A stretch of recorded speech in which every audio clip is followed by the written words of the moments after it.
Welcome to the Online Digital Marketing Podcast. We'll be discussing marketing strategies, trends, and tips that will help your business succeed in the digital age. Every episode, we'll be interviewing industry professionals and providing valuable insights on how to leverage digital tools for maximum engagement and ROI. Don't forget to subscribe so you can stay up to date on the latest trends in online marketing.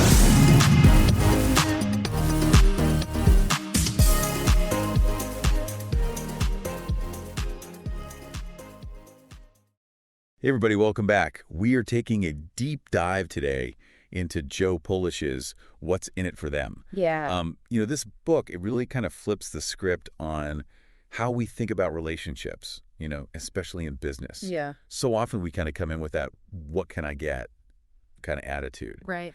But Polish says, focusing on what can I give. Right. That's the real secret sauce. That's the key to success. Yeah, for sure. So we're going to explore both the good and maybe some of the potentially tricky parts of this whole what's in it for them approach. Mm-hmm. And we'll use some real world examples so you can see how this might actually work for you in your day-to-day life. Yeah, love it. So where should we start unpacking this? Well, right off the bat, Polish, he throws out this idea of becoming a pain detective.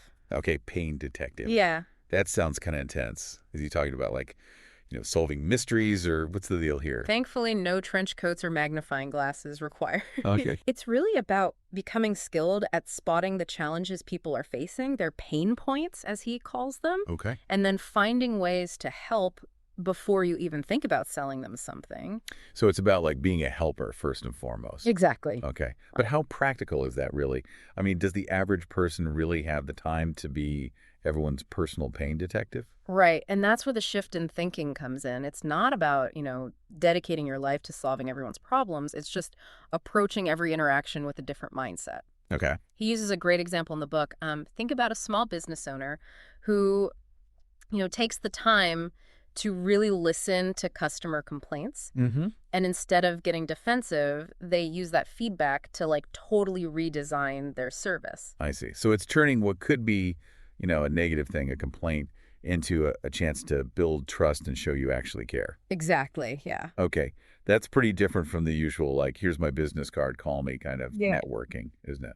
Yeah, totally. Traditional networking, it can feel very transactional. You Yeah. go to an event, you swap cards, and everyone's kind of secretly thinking, what can I get out of this person? Right, right. He wants to change that. So what does he suggest we do differently then? Do we just show up with a solution to everyone's problems?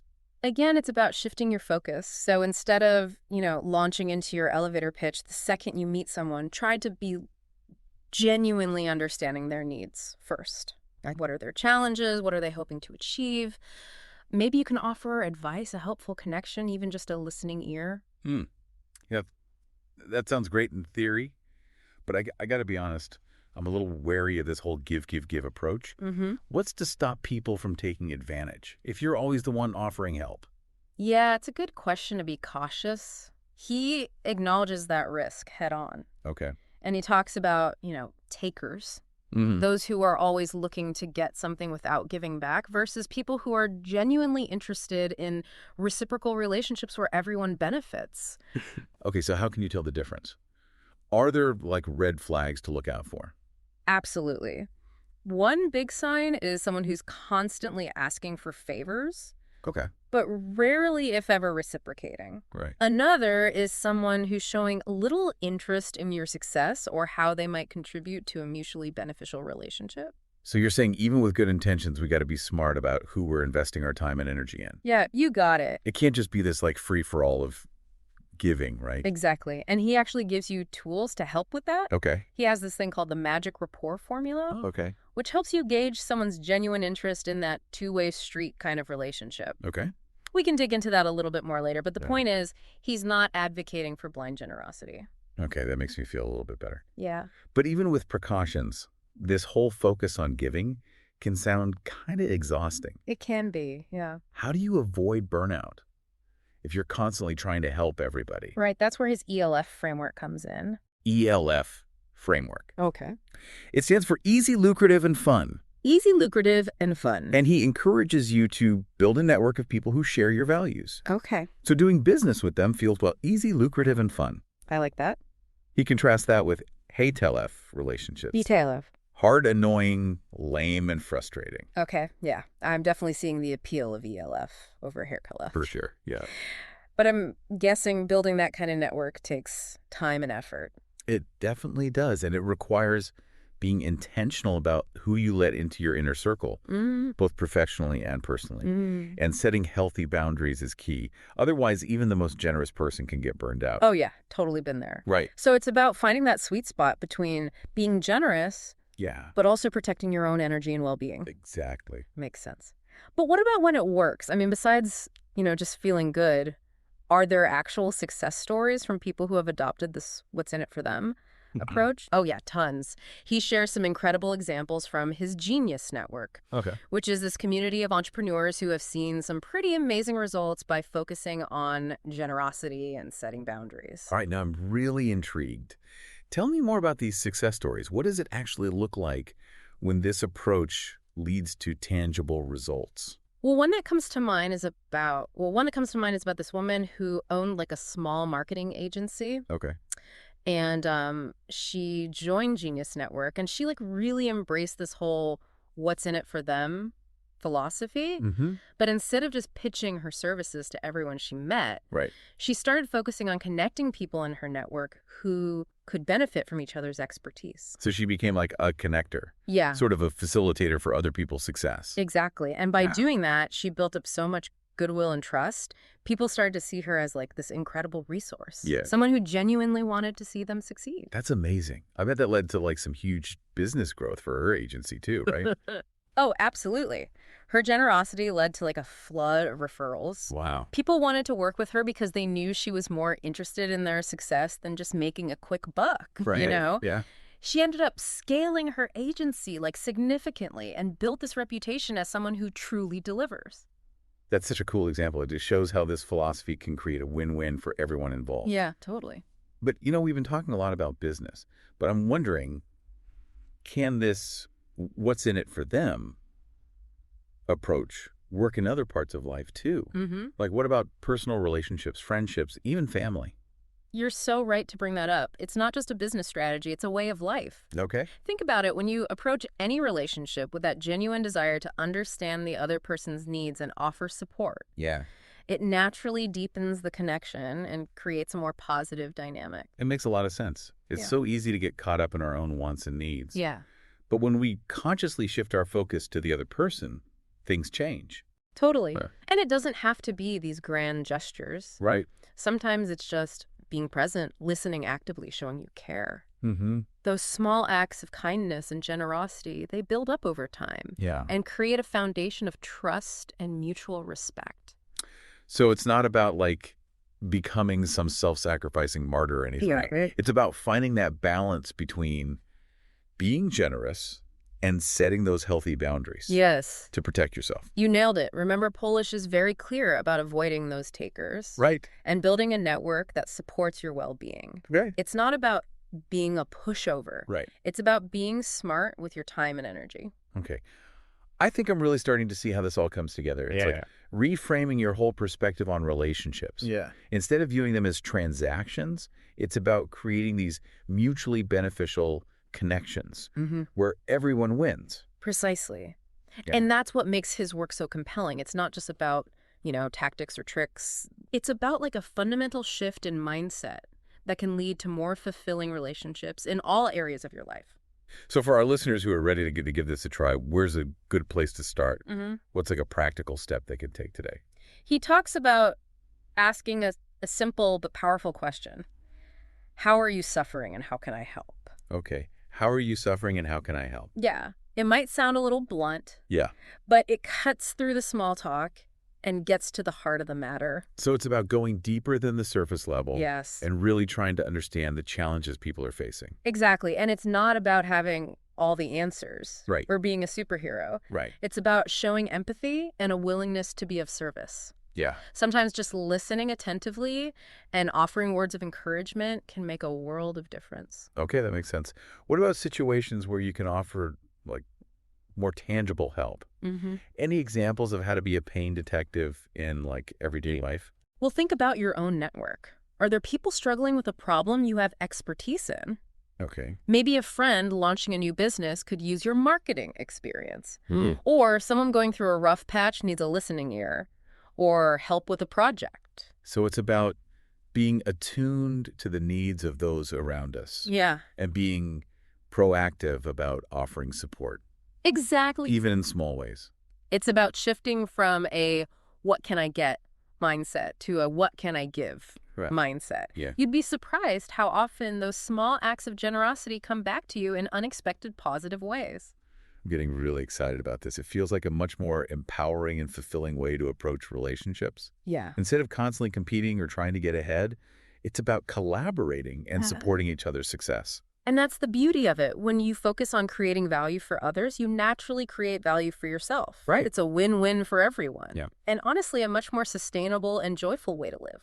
This has been so insightful. I'm already seeing my own relationships in a new light.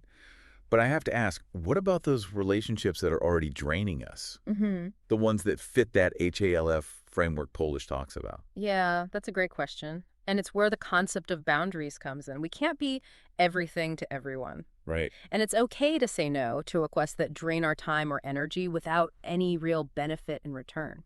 So it's about being selective about where we invest our energy and being willing to let go of relationships that aren't serving us anymore. Exactly. It can be a tough conversation to have, Yeah. but it's about prioritizing your well-being so you can show up fully for the relationships that truly matter. That makes sense. It's not selfish. It's being responsible for your own energy Yeah, and not spreading yourself too thin. precisely. And remember, setting boundaries isn't about being rude or dismissive. Right. It's about communicating your needs clearly and respectfully. Okay. It's about creating space for the relationships that bring you joy, energy, and mutual benefit. Okay. This is all incredibly helpful. I feel like I'm getting a whole new toolkit for building stronger and more fulfilling relationships. But before we wrap up, I'd like to hear more about Polish's Genius Network. Yeah, It sounds like an incredible community of people who are really living these principles. it really is. It's this curated network of entrepreneurs and high achievers who come together to share ideas, support each other's growth, and collaborate on projects that align with their values. So it's more than just a networking group. It's like a true community. Absolutely. And Yeah. it's built on this foundation of generosity and mutual support. Okay.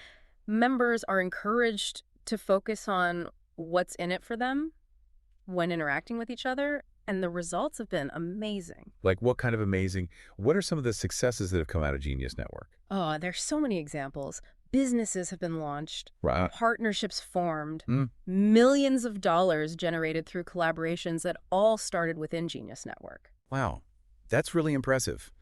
It really speaks to the power of building a network based on these principles. It's incredibly inspiring to see. And it's not just about financial success either. Right. It's the personal growth, the deep connections, the sense of community that members experience. Yeah. It's a true testament to the transformative power of focusing on giving and building genuine relationships.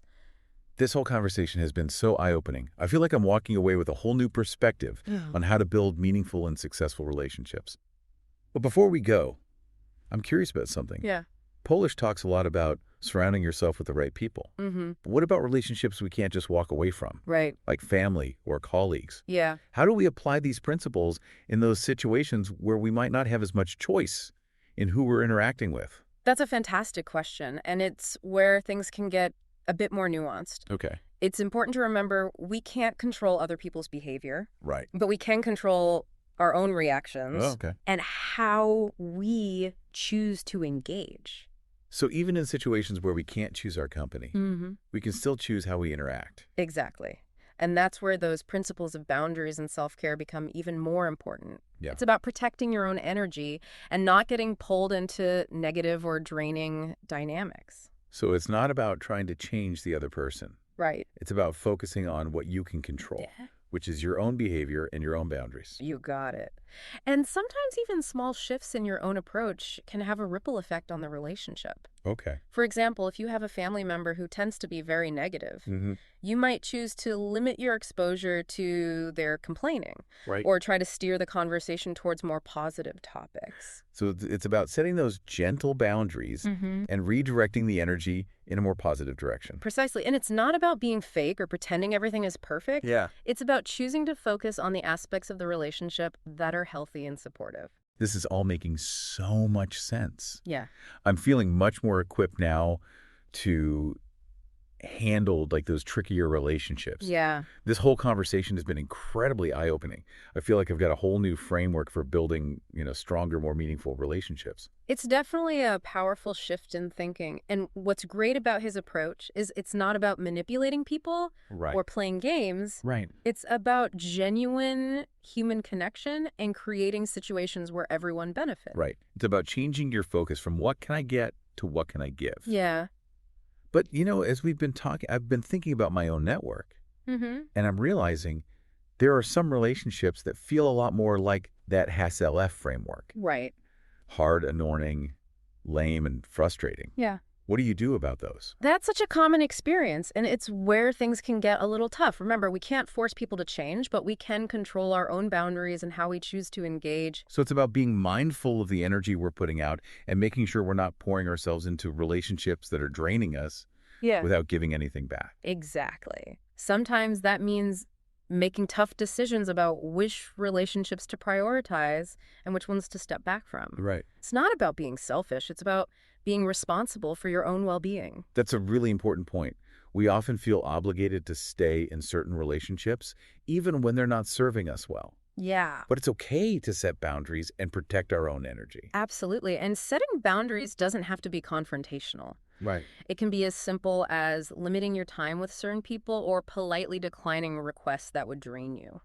So it's about being assertive and standing up for your own needs. Exactly. And sometimes just shifting your own focus can make a big difference. Okay. If a relationship is bringing you down, try to reframe it in a more positive light. Focus on the things you do appreciate about that person and try to minimize interactions around things that trigger negativity. So it's about being strategic and intentional about how you handle even those challenging relationships. You got it. And remember, it's a process. Yeah. Building healthy boundaries and changing ingrained patterns takes time. Be patient with yourself and celebrate those small victories along the way. This has been such a valuable deep dive. I feel like I'm walking away with a whole new toolbox for building stronger, more fulfilling relationships. Awesome. Any final words of wisdom for our listeners before we wrap up? I think the biggest takeaway is this. Relationships are the foundation of a fulfilling and successful life. Mm-hmm. And by shifting your focus from what can I get to what can I give, you can create a ripple effect of positivity that benefits everyone around you, not just yourself. That's a beautiful way to put it, and I think it's the perfect note to end on. Yeah. So to our listeners, we encourage you to check out Joe Polish's What's in It for Them and start exploring how you can apply these principles to your own life. Yeah. It really can be a game changer. It can be, for sure. And as you start this journey, remember to be kind to yourself, be patient, and celebrate the progress you make. Yeah. The rewards of building a life based on generosity and genuine connection are truly immeasurable. For sure. Thanks for joining us on this deep dive. We'll catch you next time. Ready to take your online business to the next level? Subscribe to our digital marketing podcast and then join our Accountability for Success Mastermind. With expert advice from industry leaders, you'll gain knowledge and insights that will help you succeed in today's digital marketing world. From social media strategies to search engine optimization, we have all the tools you need. Learn from successful entrepreneurs and take control of your online success. Join the Accountability for Success Mastermind now at bit.ly/AFSM podcast.